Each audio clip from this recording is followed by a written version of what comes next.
हमारे सहयोगी राहुल डबास इस वक्त हमारे साथ जुड़ चुके हैं। तो राहुल, आप तक अगर मेरी आवाज आ रही है, सारी औपचारिकताएं पूरी कर ली गई हैं, फॉर्मेलिटीज पूरी कर दी गई है। कल क्या बताया जा रहा है, कब तक आ सकता है कल?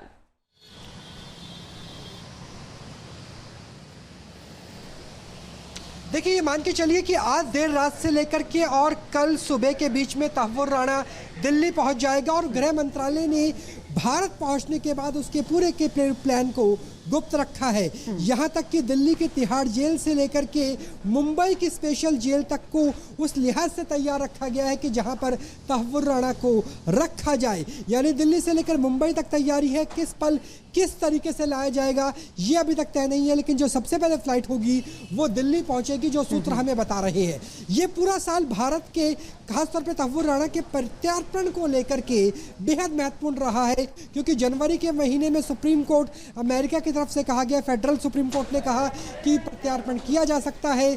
फरवरी के 27 तारीख को जो अपील की गई थी, उस अपील के ऊपर दोबारा अपील की गई और सोमवार को, पिछले सोमवार को सुप्रीम कोर्ट ने कह दिया कि उस सेकंड अपील को भी खारिज कर दिया गया है। तहव्वुर राणा के वकीलों ने कहा कि भारत में हो सकता है कि वो पाकिस्तान मूल का मुस्लिम है जिसके पास कनाडा की नागरिकता है, जो अमेरिका की जेल में कैद है, लिहाजा हो सकता है कि निष्पक्ष ट्रायल ना मिले। लेकिन अमेरिका की कोर्ट ने उन तमाम चीजों को खारिज कर दिया है। जो स्पेशल टीम है एनआईए की, वो अमेरिका में इस वक्त मौजूद है।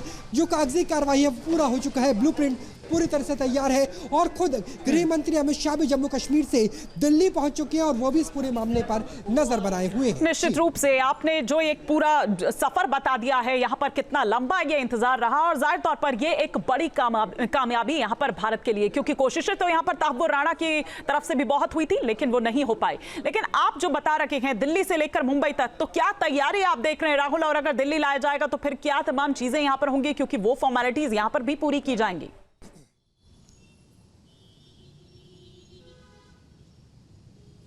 देखिए, दो तरह की फॉर्मेलिटी होगी, एक लीगल एंगल पे और एक सुरक्षा के लिहाज से। सुरक्षा के लिहाज से जो तिहाड़ जेल है वो वैसे ही बहुत सुरक्षित जेल मानी जाती है और वहाँ पर स्पेशल इंतजाम कर दिए गए हैं।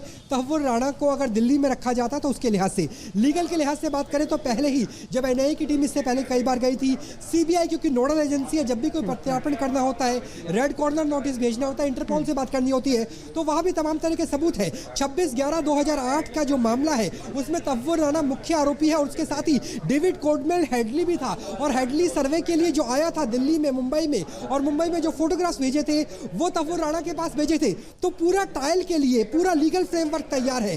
दिल्ली के तिहाड़ जेल में तमाम तैयारियां हो चुकी है कि राणा को लाया जाएगा, किस तरीके से ट्रायल होगा, कैसे सुरक्षा के इंतजाम होंगे और कैसे भारतीय न्याय प्रक्रिया से उसे अब इंसाफ मिलेगा, उसे न्याय मिलेगा, उसे दंड मिलेगा। जी बिल्कुल, तो हमारे सहयोगी राहुल डबास इस बाबत हमें यहां पर जानकारी दे रखे हैं किस तरह से दिल्ली से लेकर मुंबई तक जो तैयारी है वो की जा रही है। लेकिन आपको बता दें फटाफट से कि कौन है तहव्वुर हुसैन राणा। हेडली के साथ मिलकर हमले का एक ब्लूप्रिंट उसने किस तरह से बताया था, अभी राहुल भी हमें यहां पर जानकारी दे रहे थे। इस ब्लूप्रिंट के आधार पर उस हमले को अंजाम दिया गया था। 2009 में एफबीआई ने गिरफ्तार किया था तहव्वुर हुसैन राणा को। हालांकि भारत आने को लेकर उसने कहा भी कि भारत ना भेजा जाए क्योंकि मुझे वहां पर प्रताड़ित किया जा सकता है। तमाम याचिकाएं या तमाम जो गुजारिश है उसकी तरफ से की गई, लेकिन वो सुनी नहीं गई। न्यूज नेशन अब व्हाट्सएप पर खबरों की ताजा अपडेट के लिए न्यूज नेशन के इस क्यूआर कोड को स्कैन करें।